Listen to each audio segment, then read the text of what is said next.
अगर तुम उस वक्त मुस्कुरा सकते हो जब तुम पूरी तरह टूट चुके हो, तो यकीन कर लो कि दुनिया में तुम्हें कभी कोई तोड़ नहीं सकता। नमस्कार दोस्तों, स्वागत है आपका अपने channel best knowledge in Hindi में। रीट की तैयारी करने वाले विद्यार्थियों के लिए मैं जो सामाजिक अध्ययन से 60 क्वेश्चन आते हैं उनके टेस्ट पेपर ला रहा हूँ, और ये अपना टेस्ट पेपर है 4। इससे पहले मैं 3 टेस्ट पेपर अपलोड कर चुका हूँ। अगर वो आपने नहीं देखे हैं तो देख लीजिएगा, उसका लिंक डिस्क्रिप्शन और आई बटन में आपको मिल जाएगा।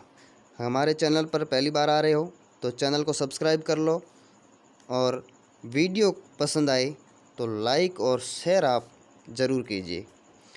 तो चलिए शुरू करते हैं आज का वीडियो। और उससे पहले मेरा एक प्रश्न है, उस प्रश्न का आपको आंसर देना है इस वीडियो के एंड में कमेंट बॉक्स में जा कर के।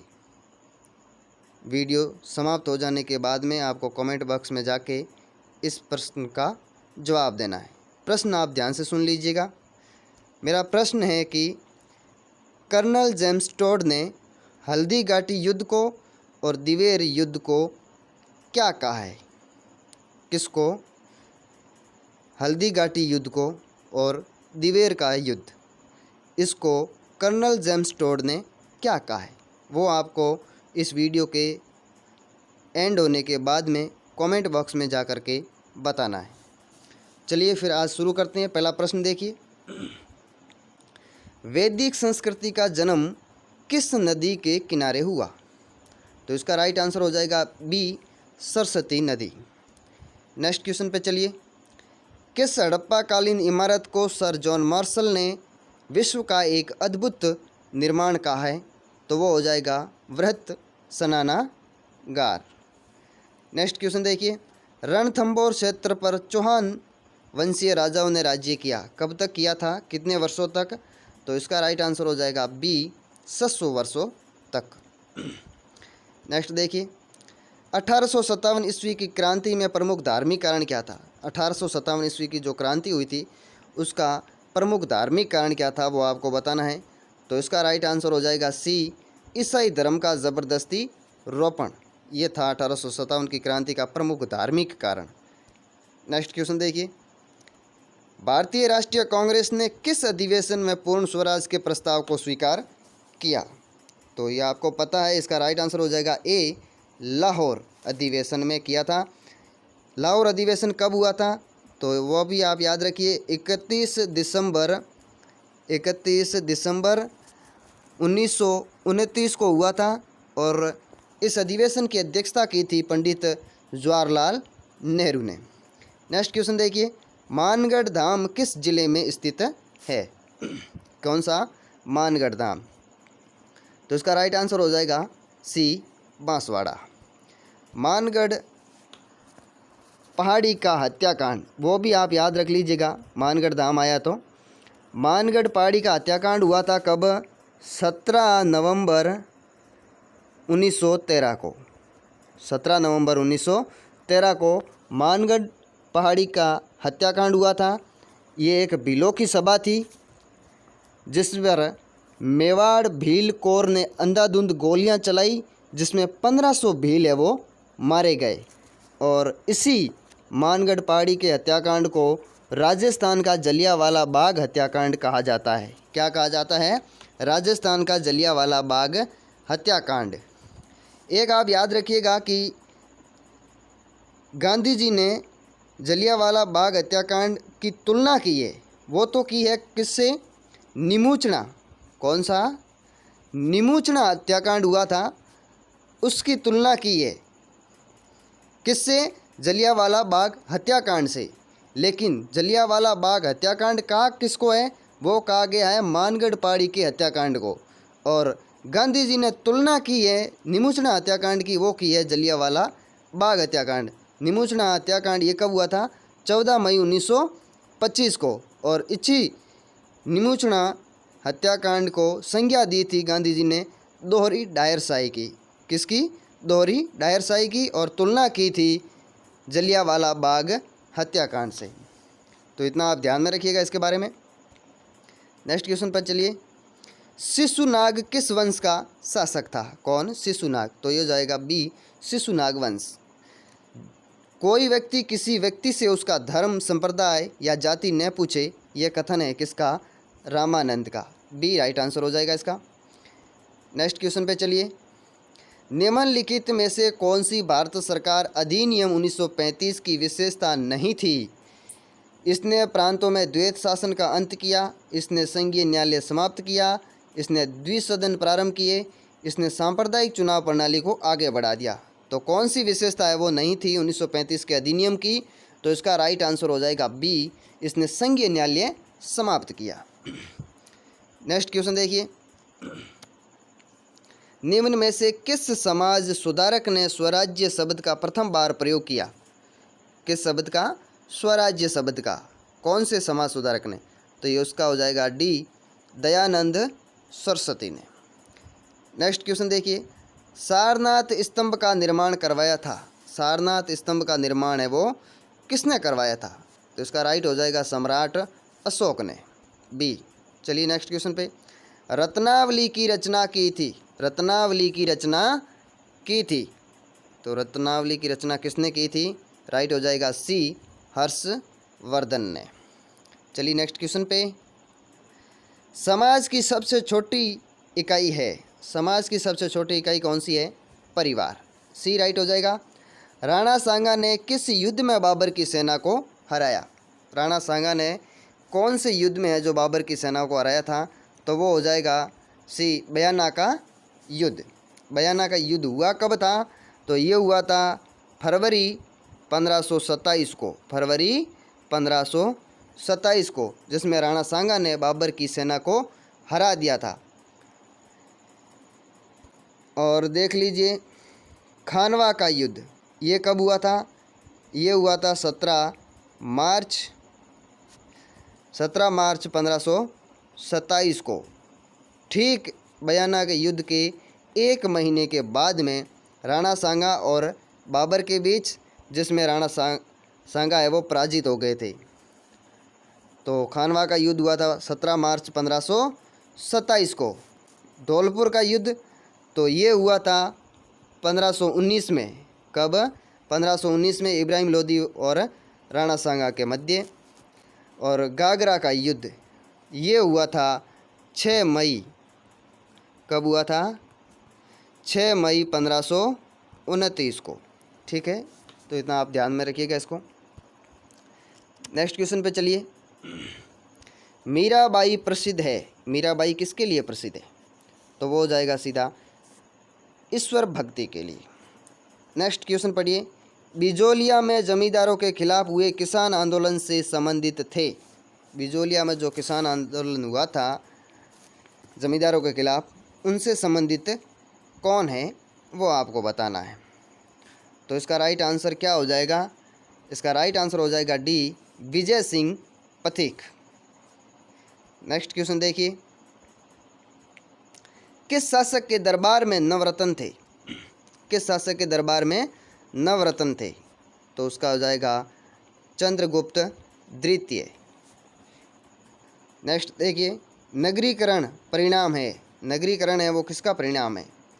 तो इसका राइट आंसर हो जाएगा सी, ग्रामों से नगरों की ओर जनसंख्या पलायन। ये प्रमुख कारण है नगरीकरण का। नेक्स्ट क्वेश्चन पे चलिए। कैला देवी के सामने स्थित हनुमान मंदिर को स्थानीय लोग क्या कहते हैं? कैला देवी के सामने जो हनुमान मंदिर है उसको स्थानीय लोग क्या कहते हैं? तो इसको कहते हैं लंगूरिया। क्या कहते हैं? लंगूरिया। नेक्स्ट क्वेश्चन देखिए। हमारे चैनल पर पहली बार विजिट कर रहे हो तो चैनल को सब्सक्राइब कर दो और वीडियो को लाइक और शेयर ज़रूर करें। क्वेश्चन देखिए। राजस्थान के किस सभ्यता स्थल से एक विशाल दुर्ग संरचना स्तंभ संरचना खोजी गई है? तो इसका राइट आंसर क्या हो जाएगा? इसका राइट हो जाएगा सी, बालाथल। नेक्स्ट क्वेश्चन पे चलिए। Right to recall. Right to recall शुरू किया गया। नगरपालिका अधिनियम 1955, नगरपालिका अधिनियम 2009, नगर पालिका अधिनियम 2010, नगर पालिका अधिनियम 2011 किसके तहत शुरू किया गया था? Right to recall. तो इसका राइट आंसर हो जाएगा बी, नगर पालिका अधिनियम 2009। चलिए नेक्स्ट क्वेश्चन पे। सार्क का 18वां शिखर सम्मेलन किस देश में संपन्न हुआ? सार्क का 18वां शिखर सम्मेलन है वो किस देश में संपन्न हुआ है? तो इसका राइट आंसर हो जाएगा सी, नेपाल। नेक्स्ट क्वेश्चन पे चलिए। निम्नलिखित में से किस एक को उदारवादी विचारक नहीं माना जाता है? उदारवादी विचारक नहीं माना जाता है वो कौन है? तो वो हो जाएगा ए, लेनिन को। इनको है जो उदारवादी विचारक नहीं माना जाता है। नेक्स्ट क्वेश्चन देखिए। जब संसद के दोनों सदनों के किसी साधारण विधेयक में मतभेद हो, कौन से साधारण विधेयक में मतभेद हो, तो इस गतिरोध को खाली जगह के द्वारा सुलझाया जाता है। किसके द्वारा? वो आपको बताना है। दोनों सदनों की संयुक्त बैठक के द्वारा, उच्चतम न्यायालय की संवैधानिक पीठ के द्वारा, भारत के राष्ट्रपति के द्वारा, या लोकसभा अध्यक्ष के द्वारा। तो इसका राइट आंसर क्या हो जाएगा? बी, बी नहीं होगा, इसका राइट आंसर हो जाएगा ए, दोनों सदनों की संयुक्त बैठक के द्वारा। दोनों सदनों की संयुक्त बैठक के द्वारा इसको सुलझाया जाता है। चलिए नेक्स्ट क्वेश्चन पे। निम्न में से किस राज्य में 2 सदनों वाला विधानमंडल है? तो इसका राइट आंसर हो जाएगा ए, उत्तर प्रदेश। भारत के राष्ट्रपति का निर्वाचक मंडल है, भारत के निर्वाचक मंडल, तो क्या हो जाएगा? भारत के समस्त वयस्क नागरिक, सदन के दोनों सदनों के निर्वाचित सदस्य तथा राज्यों व संघ शासित प्रदेशों की विधानसभाओं के निर्वाचित सदस्य, संसद के दोनों सदनों के समस्त सदस्य, राज्यों की विधानसभाओं के समस्त सदस्य। तो राष्ट्रपति के निर्वाचक में कौन भाग लेता है? तो वो लेते हैं संसद के दोनों सदनों के निर्वाचित सदस्य तथा राज्यों व संघ शासित प्रदेशों की विधानसभाओं के निर्वाचित सदस्य। बी राइट हो जाएगा। समस्त सदस्य कभी भी नहीं होंगे, जो निर्वाचित सदस्य हैं वो ही भाग लेंगे, जो मनोनीत किए जाते हैं वो इनमें भाग नहीं लेते हैं। तो इसका राइट आंसर क्या हो जाएगा? बी। नेक्स्ट क्वेश्चन देखिए। राजस्थान का नाम कब अंगीकृत किया गया? तो कब किया गया था? इसका हो जाएगा बी, 26 जनवरी 1950 को राजस्थान नाम अंगीकृत किया गया था। नेक्स्ट क्वेश्चन पे चलिए। भारतीय संविधान की प्रस्तावना में उल्लेखित, भारतीय संविधान की प्रस्तावना में निम्नलिखित में से कौन सा शब्द है वो शामिल नहीं किया गया है? बंधुत्व, समानता, समृद्धि या स्वतंत्रता। ऐसा कौन सा शब्द है जो भारतीय संविधान की प्रस्तावना में शामिल नहीं किया गया है? तो राइट हो जाएगा सी, समृद्धि। नेक्स्ट क्वेश्चन पे चलिए। स्थानीय सरकारें आधार है, स्थानीय सरकारें किसका आधार है? अभिजात तंत्र का, धर्मनिरपेक्षवाद का, लोकतंत्र का या आरक्षण का? तो इसका राइट आंसर क्या हो जाएगा? सी, लोकतंत्र का। प्रथम पंचायती राज व्यवस्था का उद्घाटन पंडित जवाहरलाल नेहरू द्वारा 2 अक्टूबर 1959 को किया गया था। कहाँ पे किया गया था? तो इसका राइट आंसर हो जाएगा सी, नागौर में। कहाँ किया गया था? नागौर में। चलिए नेक्स्ट क्वेश्चन पर।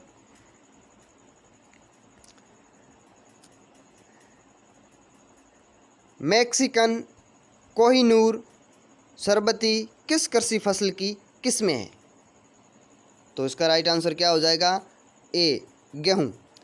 निम्न में से कौन सा एक पृथ्वी का परिमंडल नहीं है? वायुमंडल, ओजोन मंडल, जैव मंडल या स्थल मंडल?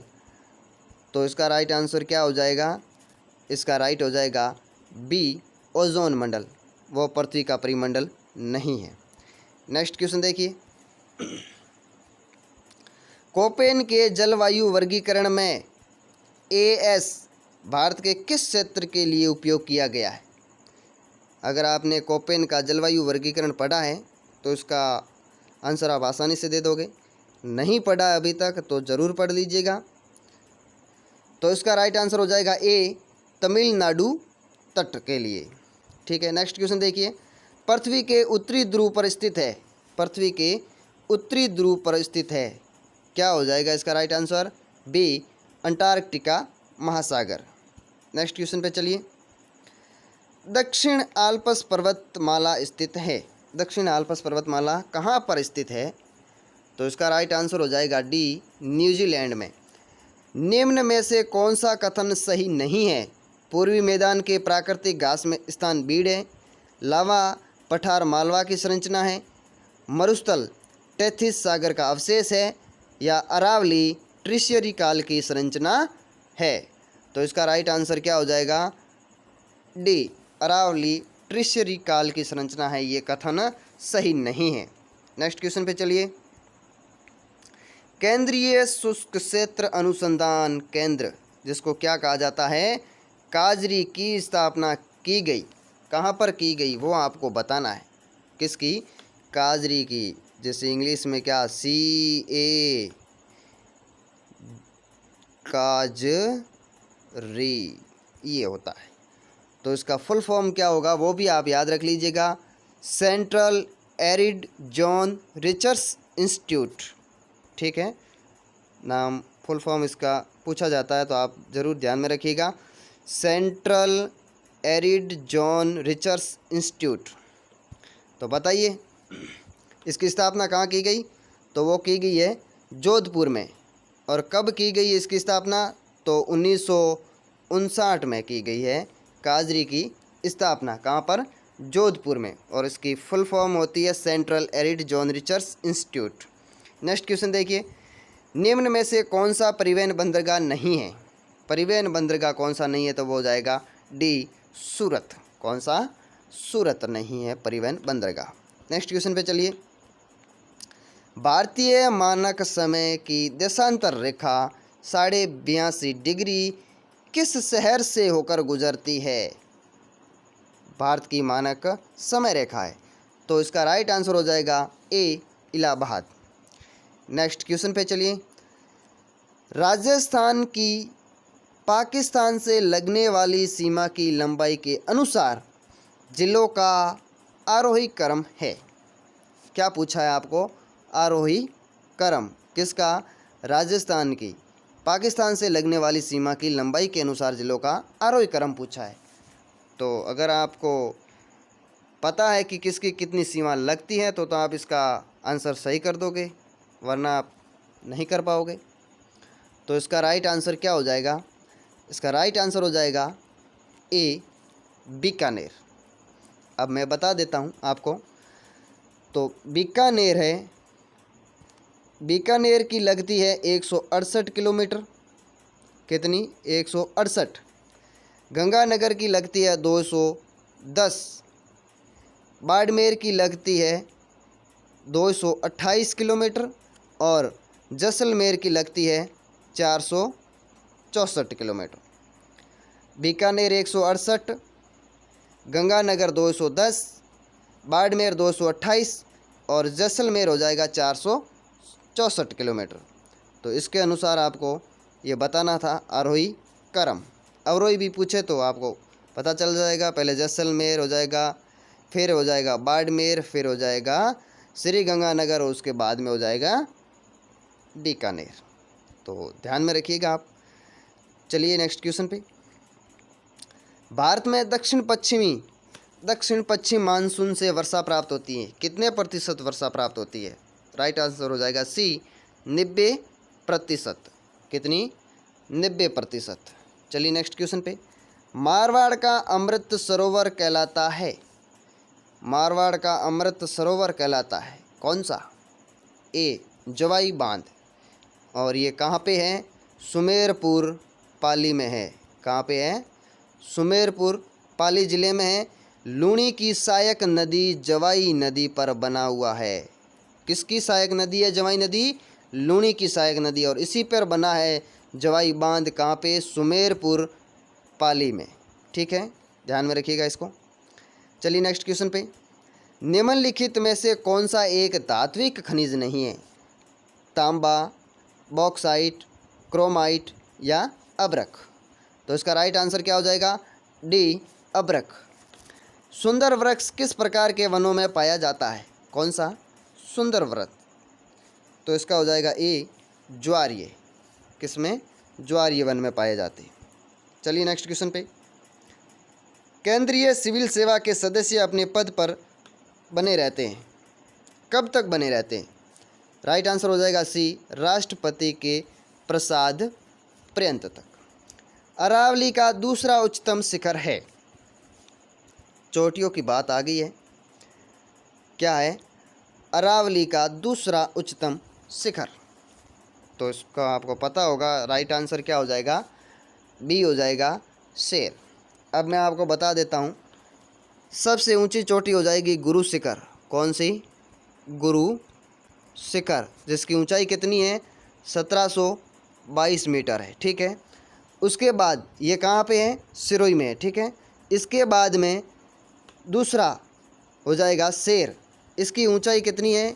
इसकी हो जाएगी 1597 मीटर, ठीक है। और तीसरी देलवाड़ा, उसकी हो जाएगी 1422, वो भी सिरोही में है। उसके बाद में नाम आता है जरगा, जिसकी ऊंचाई कितनी है? 1431 मीटर। और उसके बाद में पांचवी हो जाएगी अचलगढ़। कौन सी? अचलगढ़, इसकी हो जाएगी 1380 मीटर। ये है ऊंचाइयाँ। 5 सबसे ऊंची चोटी है, कौन कौन सी? गुरु शिखर हो जाएगी 1722 मीटर, सिरोही में है। शेर, ये भी सिरोही में है, इसकी ऊंचाई हो जाएगी 1597।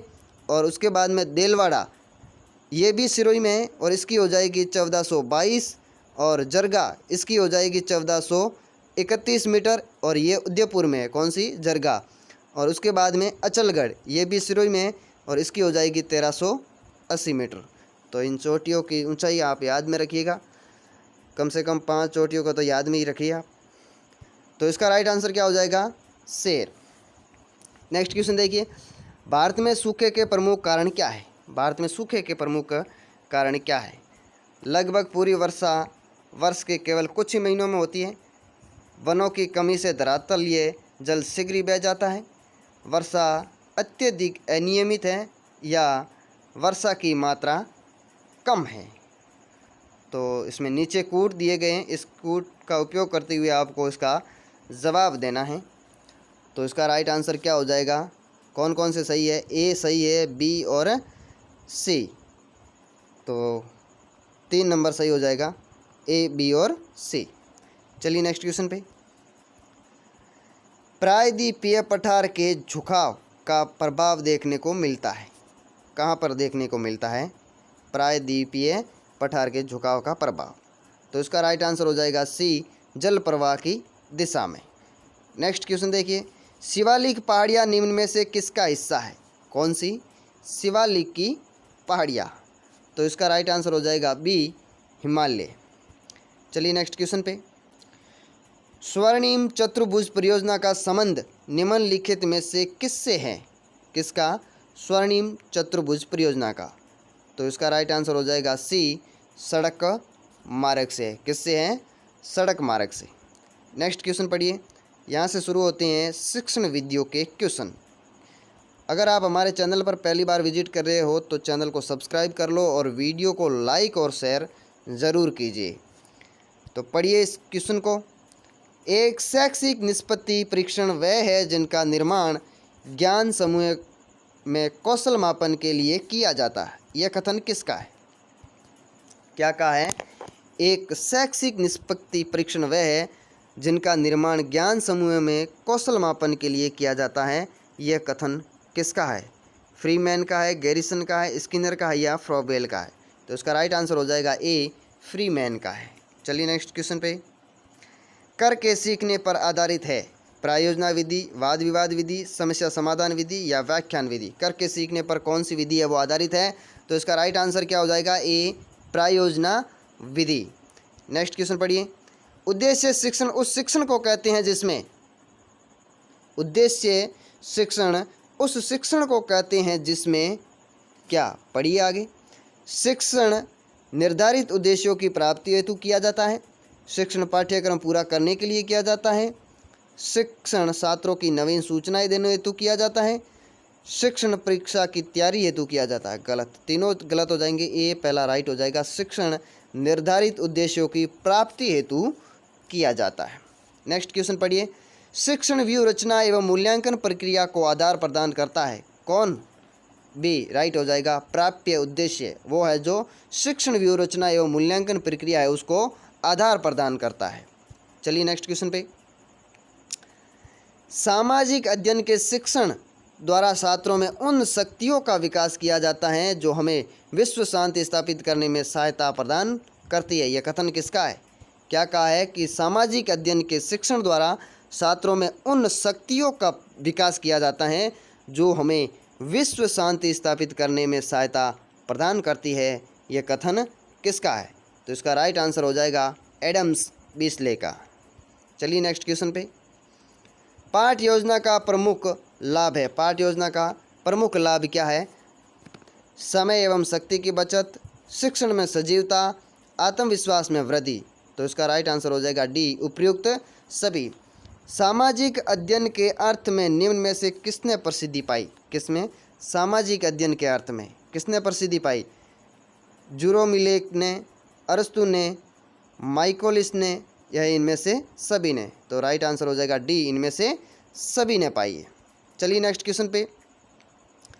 प्रभावी शिक्षण के लिए आवश्यकता है किसकी? शिक्षक की प्रभावशीलता की, भाषाविद शिक्षक की, या शिक्षक द्वारा शिक्षण सिद्धांतों का उपयोग, या अच्छा शिक्षक की?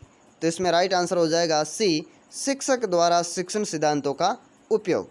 सहायक मेमोरी के भाग होते हैं हार्ड डिस्क, फ्लॉपी या मैग्नेटिक टेप।